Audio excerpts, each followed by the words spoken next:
まあ、名前で説には役年ごとにヤマタの卸の激怒を落ち着くために若い女性を備えました。犠牲の3番目で八つの頭のエビに若い女性が消されましたけど、スザノの娘を防ぐために剣は一気に死をたいました。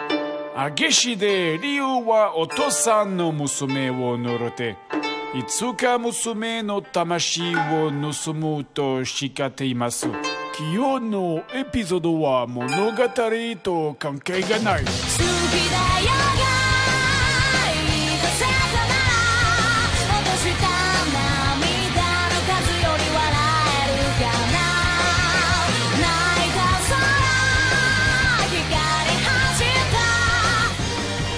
この番組はご覧のスポンサーの提供でお送りします。 Reviens, espèce de sidekick bon à rien! Arrête-toi, bordel! Casse-toi, tu pues et marche à l'ombre. Tu veux frimer? Tu veux test? Garde la pêche. Saleté d'extraterrestre! Aïe aïe aïe aïe. Si seulement tu n'avais pas appris le langage des humains après ton arrivée sur Terre uniquement en regardant des chaînes musicales, tu serais pas aussi énervant! Pourquoi? Tout ça n'arrive qu'à moi? Qu'ai-je donc fait pour mériter ça? Tu es arrivé 100 ans trop tôt pour espérer me vaincre.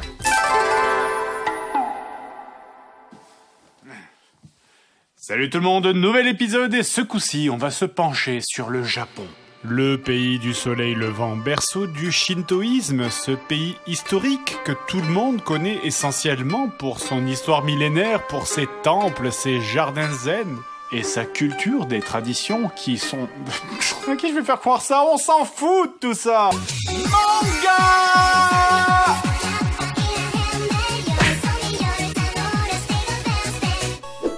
Ça fait tellement longtemps qu'on voulait parler des jeux japonais. Il y en a plein qui méritent qu'on s'attarde dessus, mais il y en a peut-être un qui le mérite plus que les autres. Un jeu qui est connu dans le monde entier, un jeu qui est jugé par beaucoup comme étant le jeu le plus frustrant du monde. Takeshi's Challenge. Jeu sorti en 86 sur Famicom, la NES japonaise, donc développé par Taito et designé par Takeshi Kitano, de son surnom Beat Takeshi, un réalisateur, acteur et humoriste japonais extrêmement connu. Mais vous connaissez peut-être l'émission Takeshi Castle, qui est un peu l'interville de la violence. Et ben voilà, ça se passe dans le château de Takeshi. Concernant le jeu, justement, à la base, l'émission Takeshi Castle était censée être adaptée sur Famicom, mais Takeshi décida alors d'appeler Taito pour leur proposer une meilleure idée, et c'est comme ça que vit le jour Takeshi Shu Senjo, un jeu d'action-aventure complètement taré. La légende d'ailleurs autour de ce jeu veut que Takeshi ait développé un jeu aussi tordu et frustrant parce qu'il détestait les joueurs de jeux vidéo. Mais bon, ça c'est la légende, personnellement j'y crois pas trop. Alors, on va voir ça. C'est l'heure du test. Ce câble est beaucoup trop court. Putain. Si vous ne la connaissez pas, voici la Famicom ou Family Computer, l'équivalent japonais de notre NES grise, sortie 4 ans avant la NES chez nous en 83 pour sa première version. La version 2, elle, sortira en 93. Elle est munie notamment d'un micro sur la deuxième manette qui remplace les boutons Start et Select. Et par contre, un truc débile, c'est le fait que les manettes sont directement attachées à la console. C'est comme si tu vendais une voiture avec les pneus attachés. Tu crames un pneu, tu jettes la voiture. Débile. Mais ce qui me saoule vraiment, c'est regarde la longueur de ce câble, je suis censé jouer comment à ce truc? Rien que jouer sur une chaise tant le câble maximum. Je sais que les Japonais ils jouent assis par terre, mais ils auraient quand même pu penser aux gens normaux, ceux qui mangent avec des fourchettes et qui jouent assis sur des chaises. Bon, c'est parti. Alors, le jeu normalement est en japonais, mais pour des raisons évidentes de compréhension, je vous montre là la version traduite en anglais. Allez, donc le jeu commence donc dans le bureau du patron, où on incarne directement Takeshi Kitano qui passe une très mauvaise journée. J'ai seulement un tout petit bonus ce mois-ci. Ok, eh ben tu sais quoi, patron? Eh ben, je t'encastre dans le bureau. Tiens, révolution. Ce jeu, c'est ce que j'appelle une simulation de mauvaise journée. Quel que soit votre âge, vous avez tous déjà eu une putain de mauvaise journée. Vous vous levez, vous vous cognez le petit doigt de pied contre le meuble. Dans la rue, les gens vous bousculent. Et quand vous arrivez à votre boulot ou à votre école, votre patron, votre prof vous engueule. Eh ben, qui n'a jamais rêvé de faire ça ces jours-là? Ou ça? Et là, on est complètement dedans. Regarde comme ça dégénère rapidement. Je viens à peine de sortir de mon bureau que je suis déjà en train de tabasser des prostituées. Je veux pas contre des yakuza. Là, les flics me poursuivent et maintenant je suis en train de picoler comme une merde dans un bar. Et vous savez quoi, mais c'est prévu dans le jeu. Je fais exactement ce que je suis censé faire pour avancer. C'est quoi la morale de ce jeu, putain? D'ailleurs, au passage, j'ai noté que toutes les boissons n'ont aucun effet sur vous, sauf la tequila. Boire de la tequila, c'est bien, ça fait gagner des cœurs. Et du coup, c'est le seul moyen de régénérer de la vie dans ce jeu. Et vous allez en avoir besoin, parce que tout le monde va vous taper dessus. Vous avez entendu, les enfants? L'alcool, ça fait vivre plus longtemps et ça vous rend plus fort aussi. Tu as entendu, Billy? Bref, en tout cas, la tequila, c'est très utile. Surtout quand vous voulez... vous...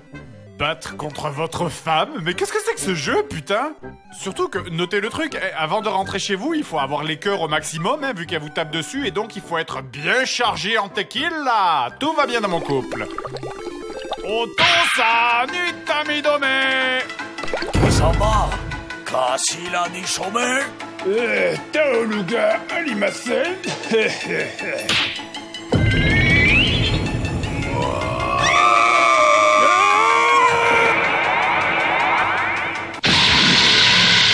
Bordel, mais on est en 1986. GTA, c'est pas avant très longtemps. Et là, Putain, mais regardez, je viens de tuer mes enfants à coups de poing. J'insiste, mais à cette époque, les jeux vidéo, c'était mignon, hein. T'avais l'habitude de jouer avec des plombiers moustachus ou avec des dinosaures roses qui crachent des bulles de savon. Et d'un coup, il y a ça qui arrive. Espèce d'erreur génétique. Ah, putain. J'adore le Japon. L'anecdote de l'enfant bourré. Saviez-vous qu'un scandale a touché Takeshi Kitano avant la sortie de ce jeu? Quand un tabloïd japonais a sorti des photos de lui et de sa maîtresse, Takeshi a débarqué pour défoncer les journalistes et ruiner les locaux à coups d'extincteur. Suite à cette bagarre, il aurait déclaré pour sa défense « C'était une blague !» Merci pour l'anecdote, Billy. Allez, donc maintenant je dois divorcer de ma femme. C'est vraiment une journée de merde.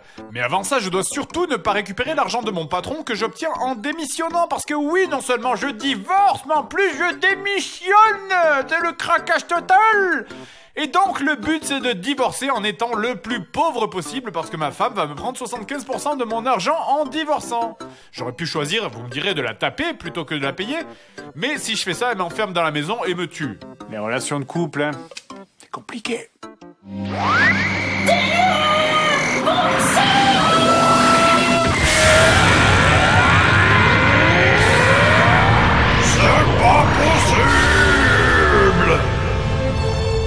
Voilà, donc c'est bien beau tout ça, mais ça soulève le gros problème de ce jeu. C'est n'importe quoi, putain! Ah, enfin, je veux dire, le fait de boire dans les bars et de divorcer de sa femme, c'était facile à trouver, parce que quand t'arrives dans la rue des bars, t'es bloqué dedans, donc forcément tu les fais tous. Et le divorce avec ta femme, c'est pareil, une fois que t'as trop bu, tu t'évanouis pour apparaître automatiquement chez toi.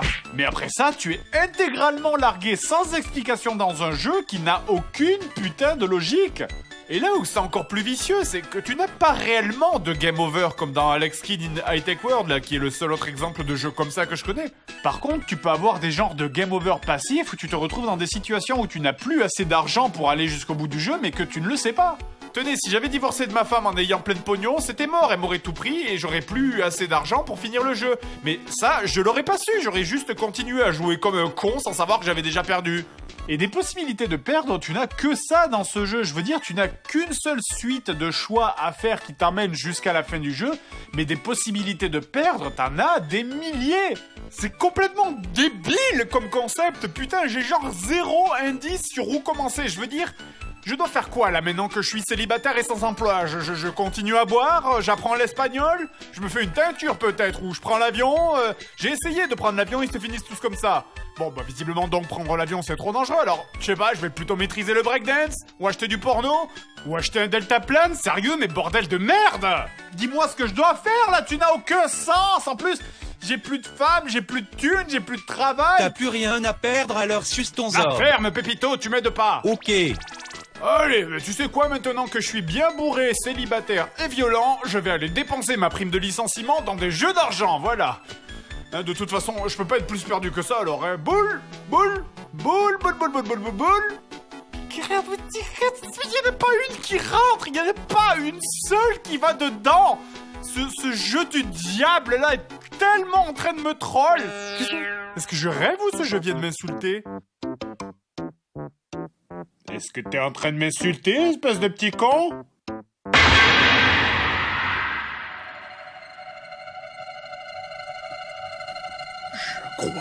je m'entends.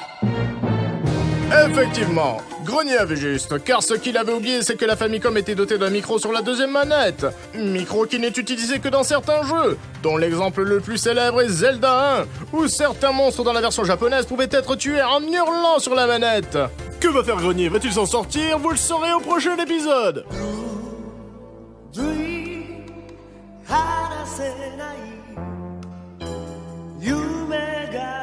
Mais faut gueule, l'épisode est pas fini là-haut. Donc, revenons au jeu. Alors, j'en étais où? Ah oui, le jeu était en train de m'insulter, c'est ça. Ben oui, tiens, vas-y, ok, envoie-moi la mafia pour me tuer, y a pas de problème. De toute façon, vous savez quoi, je suis perdu, je sais pas quoi faire. Mais, maintenant, je sais que le jeu m'entend, donc je vais hurler au pif sur les gens dans la rue. Enculé! Nichon! Oh, ça va, me jugez pas, c'est le jeu qui est débile, c'est pas moi, hein. Poil! De long en large, c'est juste du camoulox débile où tu ne peux trouver des trucs que grâce à des coups de chance incroyables. Tiens, tenez le karaoké. Si tu rentres dedans, déjà on te dit non, désolé, la machine ne marche pas. Elle marche pas. Ok, ben j'accepte. Mais si tu commandes 2 verres, attends, pas 1 ou 3, hein, mais 2 verres précisément, hop là, la machine remarche et tu peux continuer le jeu. Non! Non, non, non, non, l'univers ne marche pas comme ça. Là, ce jeu-là, il va à l'encontre de la science. C'est la pomme, au lieu de tomber vers le sol, elle monte vers l'espace et elle se transforme en évier qui parle flamand. Non, non, non. C'est ça, la théorie du chaos. Bon, vu que j'ai débloqué le karaoké, je suppose que ça correspond à la suite du jeu. Si seulement je pouvais y aller, putain, Patty et Selma, poussez-vous. Bon. Anata no tame narado.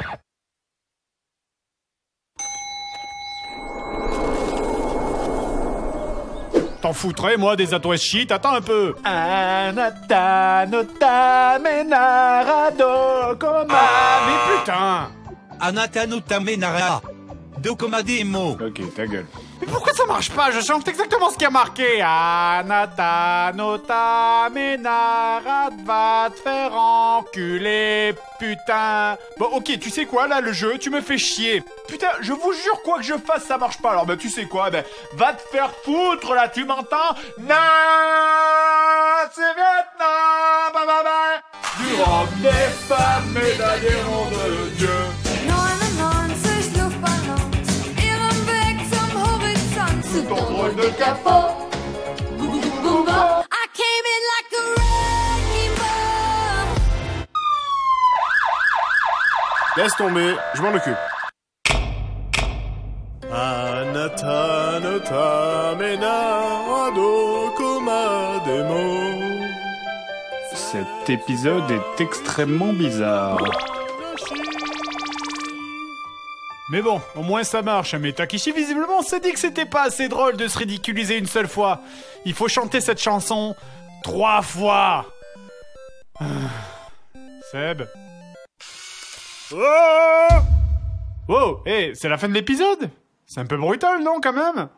On peut pas avoir un extrait du prochain épisode, au moins?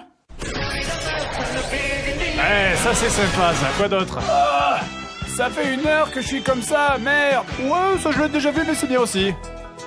Ok, stop, je veux pas en savoir plus. Rendez-vous pour le prochain épisode, je serai le roi des pirates.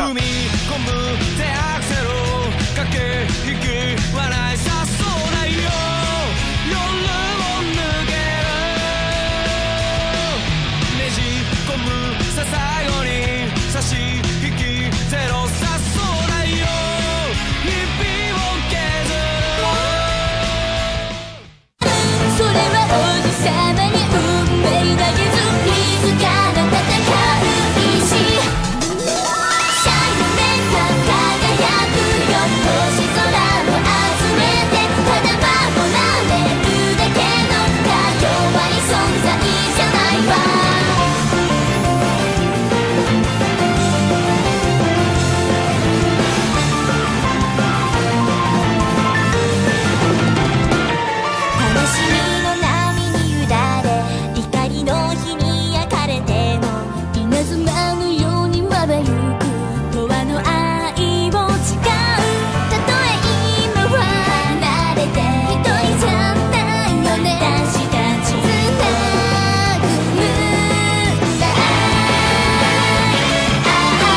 Précédemment, dans Joueur du Grenier, le test se poursuit contre le diabolique jeu vidéo Takeshi Challenge.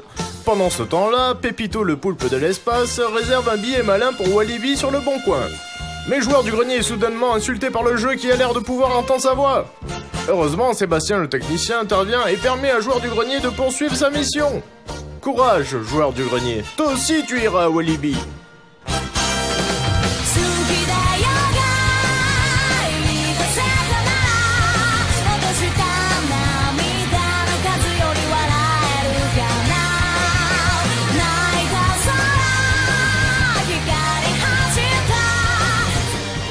この番組はご覧のスポンサーの提供でお送りします。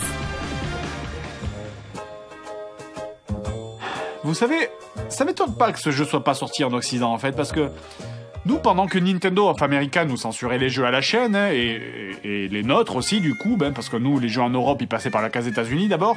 Au Japon, eux, pendant ce temps-là, ben, dans Megaman, tu pouvais tabasser des animaux, dans Super Mario RPG, Bowser te faisait des fucks, pendant que tu pouvais trouver le god de Peach derrière la cheminée. Enfin voilà, clairement, ils sont moins coincés que nous, hein, sur certains trucs. Bon, après tu me diras, quand on compare nos émissions, hein... CHOIRS.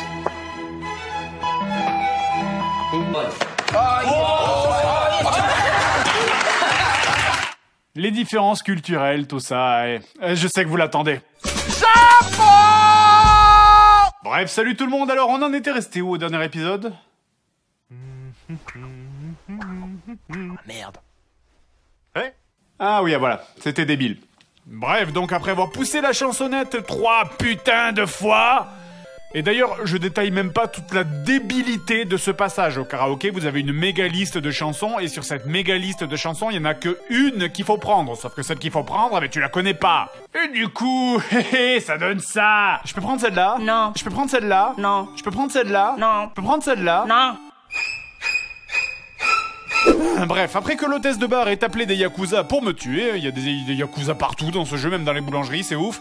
Voilà donc qu'en récompense, un vieux sage japonais vient me donner une carte au trésor. Je suis visiblement, d'après le dialogue, le seul capable de déchiffrer cette carte. Sur quels critères? Vous voulez vous battre ou quoi là? Ah, Nathan! Il est parfait! C'est l'élu! Bon, alors j'ai la carte, donc j'ai le choix, j'y mets le feu, je la trempe dans l'encre, je la trempe dans l'eau... Ça fera un escargot touche. C'est un manga, je fais ce que je veux. Bon, attends, sérieusement, donc voilà, j'ai une carte au trésor, stare, ça veut dire regarder, je pense que ça me semble être un bon début, pas trop risqué avant de faire n'importe quoi.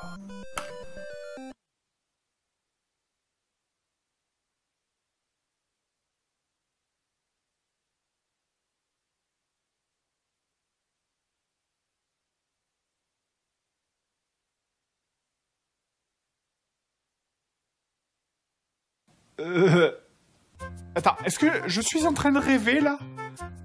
Non, ma console a planté, c'est pas possible. Ou est-ce que mon personnage est en train de regarder la carte jusqu'à la mort? C'est une blague, là. C'est de l'art nouveau, là, s'il vous plaît, putain. Je peux rien faire, j'appuie sur tous les boutons, ça fait plus rien. Dites-moi qu'on rigole, enculé! Non. Je suis sérieux, là. C'est ma tête sérieuse, ok? Je n'ai pas noté le mot de passe. Quand le vieux il m'a donné la carte, ça m'a foutu directement sur l'écran des choix, sans possibilité de revenir en arrière pour noter le mot de passe. Alors tu vas tout de suite me débloquer cet écran parce que j'ai pas envie de tout me retaper. Putain, mais putain quoi, la logique de ce jeu, putain. Tu peux regarder l'heure s'il te plaît?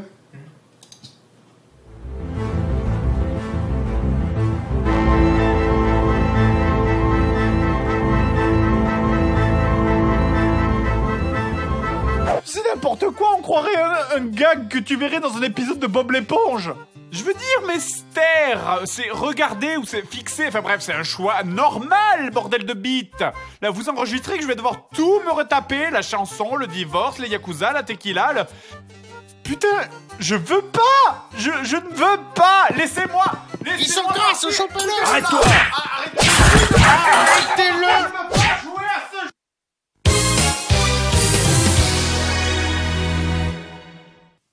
Bon, après avoir tout recommencé, me revoilà à l'endroit où je dois choisir les options. Bon, alors, regardez. Non. Bon, alors partons du principe que ce jeu est débile. Donc, tremper dans l'encre, ouais, bon.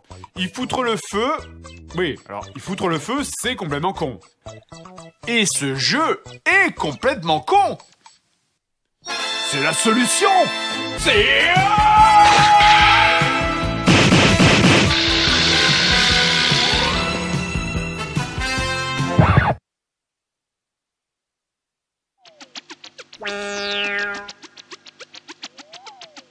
Bon, j'ai perdu ma carte, mais c'est pas très grave ce coup-ci parce que le vieux sage en a plein. Excusez-moi, je peux avoir une autre carte parce que... Ben, c'est con, mais l'ancienne, je l'ai cramée. Tu es l'élu. Vous êtes tous des élus. Merci. Arrêtez ça. Ok, donc le feu, c'était pas ça, alors je vais la tremper dans l'eau. Encore raté.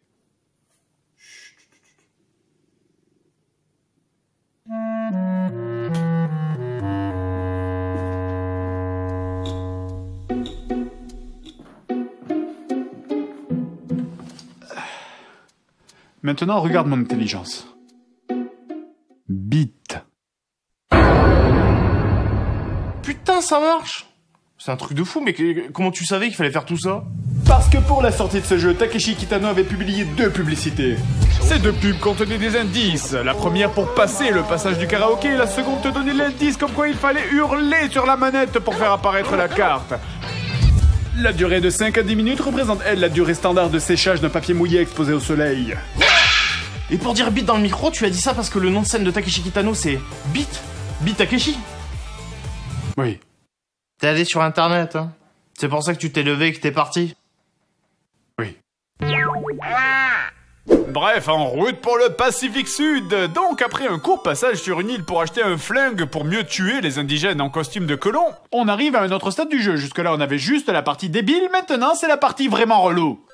Alors, je sais pas si les Japonais ont un problème culturel avec les deltaplanes, mais en général, c'est toujours des moments horribles. Donc, vous avez la carte. Maintenant, le but est d'arriver sur une île, en évitant les très gros oiseaux. C'est des ptérodactyles, ça, c'est pas des... Enfin bon, bref. Ce niveau, donc, est sous la forme d'un shoot'em up. Tu ne peux que descendre, par contre. Tu ne peux pas remonter en appuyant sur haut. Le seul moyen de remonter, c'est de choper les courants de vent ascendants. C'est un deltaplane. C'est logique. Par contre, il faut faire attention en tirant à ne pas tirer trop vite de manière à ne pas tuer le vent. C'est logique. Il faut aussi d'ailleurs rester relativement haut dans le ciel afin d'éviter les montagnes et de mieux pouvoir gérer les soucoupes volantes qui essayent de te tuer. Nique ta mère. Bref, de toute manière, ce passage est juste extrêmement dur. Tu sens bien que le jeu, il a pas été prévu pour que quelqu'un arrive aussi loin. Je sais pas si c'est fait exprès ou si c'est moi qui fais de la merde pour toujours me débrouiller pour passer entre 2 trucs de vent sans jamais pouvoir remonter. Regarde ça! Et allez, mange-toi la montagne en plus. Voilà, t'es content là? Heureusement, ce coup-ci, j'ai pensé à noter le mot de passe, hein, parce qu'évidemment, tu n'as qu'une seule vie dans ce jeu. Bah, attends, c'est réaliste quand même. Et c'est long ce passage, que c'est long, et ça fait mal aux oreilles, putain, écoutez ça! On doit être proche là de la barrière des ultrasons là. Tous les chiens de mon quartier ils sont en train d'aboyer chaque fois que je joue à cet étron. Mot de passe. Non, pas assez de recul, merde. Mot de pas. Quoique non, tiens, regarde. Une grande torgnole dans la gueule du mec qui fait les mots de passe. Tiens, voilà. Ça fait game over, mais ça valait le coup. Bon, bref, en admettant que vous réussissiez à passer ce passage, vous allez arriver à une partie du jeu où d'abord, en réalité, je vous conseille d'enlever les objets tranchants ou coupants qui sont à votre proximité, hein, on sait jamais. Donc, il faut atterrir sur la 4e île. Et attention, la 4e île, hein, et pas la première, la 2e ou la 3e, parce que vous pourriez le faire si vous en avez envie. Mais si vous le faites, vous arrivez sur une île où vous êtes coincé, c'est fini, c'est la fin du jeu, vous pouvez redémarrer la console. On serait dans un autre jeu, très certainement, que je me serais attardé dessus, que j'aurais râlé, que je machin... Mais on a tellement atteint le plafond de la connerie. Bon, voilà, moi donc je suis sur la bonne île, alors donc on va rentrer ici, par exemple, il y a que dalle, très bien, il y a rien ici, rien par là. Bon, eh ben je me casse, pourquoi je peux pas me casser? Non, pourquoi je peux pas sortir là? Attends, non, tu vas pas me faire ça le jeu. Non, tu vas pas me faire ça, la con de toi. Je peux pas sortir. Pourquoi je peux pas sortir? Il y a marqué exit. Il y a marqué exit. Il y a marqué exit. Il y a marqué exit. Là, il y a marqué exit. Et pourtant, t'as beau appuyer sur tous les boutons, il n'y en a aucun qui marche. Bon, attends. Du calme. On panique pas et on utilise le mot de passe. Alors voilà. Le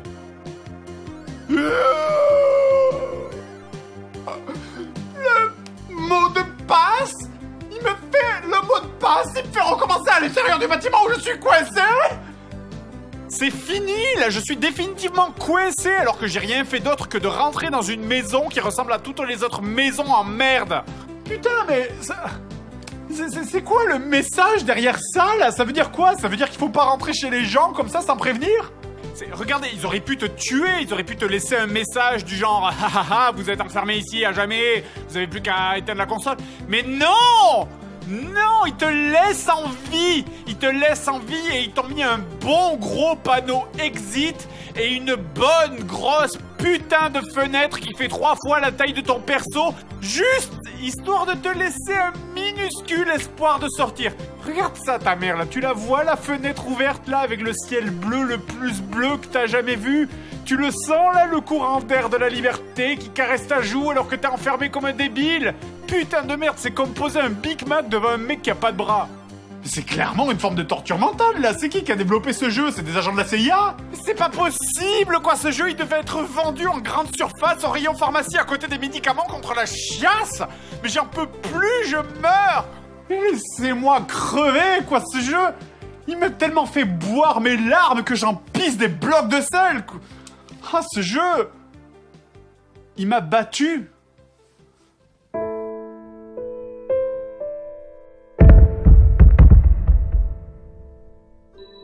Grenier. Grenier. Relève-toi, Grenier. Jean-Louis la chaussette, l'esprit de Noël? Mais non, espèce de crétin, je suis... Virginie le Dieu, la doubleuse française d'Athéna? Oh, le con.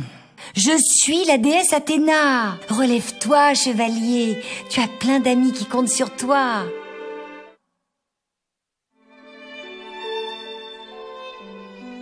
Allez, c'est reparti. Même si maintenant, pour moi, c'est clair que... ce jeu n'est pas mal fait parce qu'il est mal fait. Pour moi, maintenant, c'est évident que ce jeu, il est mal fait parce que les gens qui l'ont programmé ont sciemment voulu être des connards avec les joueurs. C'est clair et net. Et en même temps, je me demande quand même s'il n'y a pas un morceau d'incompétence derrière la méchanceté. Hein, parce que le gameplay de ces parties à pied, il sent vraiment la merde de dimanche dernier. Hein, je veux dire, tenez, quand je me baisse, il continue à tirer comme si j'étais debout. Par le chapeau, voilà. Et du coup, je peux pas tirer sur les animaux au sol. Génial, voilà. Bon, heureusement, le tatou, apparemment, là, il me fait rien. C'est... Ah, pardon, j'ai rien dit. Le tatou, il me tue, mais seulement quand je suis en l'air. Hein. C'est normal, hein, les tatous sont plus dangereux dans le ciel, hein, comme tous les animaux volants. Les tatous, les chimpanzés, les... Bref, donc je suis sur une île et maintenant je dois rentrer donc dans la 4e maison. Maison qui a exactement la même tête, je rappelle que les maisons dans lesquelles tu rentres et tu restes coincé, hein. Bon, bref, j'en ai juste plein le cul, donc passons vite là-dessus, que je puisse aller me tirer une balle dans la tête si vous permettez. Donc, en arrivant dans la maison, un mec vous capture et veut vous bouffer, là. Vous avez plusieurs choix, et évidemment, la bonne réponse était de sortir la guitare pendant qu'on cuit et de jouer de la guitare pour l'attendrir. Attention, écoutez bien. C'est tellement beau que quelqu'un me tue par pitié. Bref, donc, le mec vous indique l'entrée de la caverne au trésor. Hein, regardez, vous voyez, elle est là. Vous voyez cette montagne où on peut pas monter dessus? Eh ben, il y a un pixel invisible sur lequel tu peux monter dessus. Quoi? Qu'est-ce qu'il y a? Bref, vous rentrez dans la grotte dans laquelle vous ne pouvez tuer aucun ennemi, hein, parce que je rappelle qu'ils sont trop bas, et donc vous abusez de la technique du select. Alors la technique du select, c'est quoi? Eh bien, c'est une technique que j'utilise depuis quasiment le début du jeu et que tu es obligé d'utiliser pour avancer. D'ailleurs, tous les gens et les autres testeurs qui ont parlé de ce jeu l'utilisent aussi en général. Hein. Quand tu appuies sur select, ça fait reset le placement des ennemis, et forcément, c'est une technique que tu es obligé d'utiliser parce que Takeshi s'est dit, tiens, regardez, le dernier niveau, on va remplir toutes les salles avec uniquement des ennemis qui sont trop bas pour les toucher. Ça va être marrant, non? Enfin bon, c'est pas très grave, ça fait juste reboucler la musique toutes les secondes et demie. Mais bon, après 4 ans de JDC, ce genre de truc n'a plus aucun impact sur notre santé mentale. N'est-ce pas, Seb? Ouais, c'est clair. T'es ridicule. Et voilà, maintenant c'est la dernière salle qu'on accède en appuyant sur bas, au milieu de rien. C'était la dernière insulte de ce jeu envers vous. Maintenant, je suis arrivé ici, j'ai tué mes enfants, j'ai battu ma femme, j'ai démissionné, je me bats contre des yétis, des squelettes, des pirates, des pizzas bleues, des scorpions roses, des tatous volants, des feux follets. Mais je vais finir cette merde! L'ultime merde du Japon! Peu importe si je dois me battre contre des robots ninja pilotés par des lolis de 12 ans avec des couettes bleues, je vais finir ce jeu! Allez! Ah, je m'en fous, j'ai le mot de passe de la salle, je recommence pas au début, allez! Allez, Grenier, vas-y! C'est quasiment impossible, le mot de passe! Vas-y, Grenier! Il y en a partout, il y a des ennemis partout! Allez! Ah! On croit en toi, Grenier!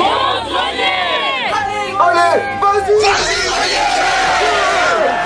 Le trésor! Je vois le trésor! Allez!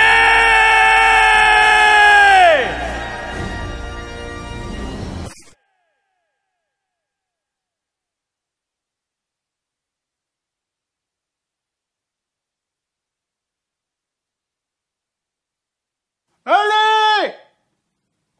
Ah merde, c'est fini?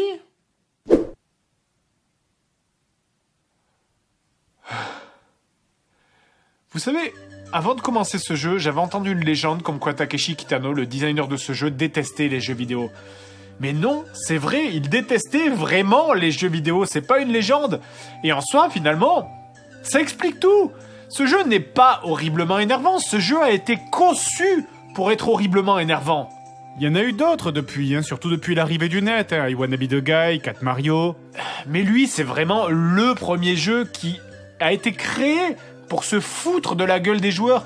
Et tous les mécanismes du jeu reposent sur le fait qu'ils ont réfléchi à comment vont réagir les joueurs pour mieux les piéger. Ça se voit dans le fait que ce jeu peut être ou terriblement débile ou parfois cruellement logique. Tenez par exemple, si vous arrivez sur les îles du Pacifique sans avoir appris à parler la langue locale, vous êtes bloqué sur place parce que vous ne comprenez pas ce que les gens vous disent. Ouais, c'est complètement logique, ouais, mais ce genre de trucs qui sont beaucoup trop logiques pour un jeu vidéo, surtout à cette époque, tu vas les trouver à côté d'autres trucs complètement cons, du genre, si jamais tu n'as pas tabassé le petit vieux qui te donne la carte, il réapparaît à la toute fin pour te voler le trésor. Ce jeu est un troll, et cette fin-là que vous voyez, elle est du même niveau. Tu t'es vraiment fait chier pour finir ce jeu de merde bouffon? Ok, le prends pas trop au sérieux. Non mais putain, mais fous-moi la paix, je t'ai battu le jeu, je t'ai Aïe! Pépito?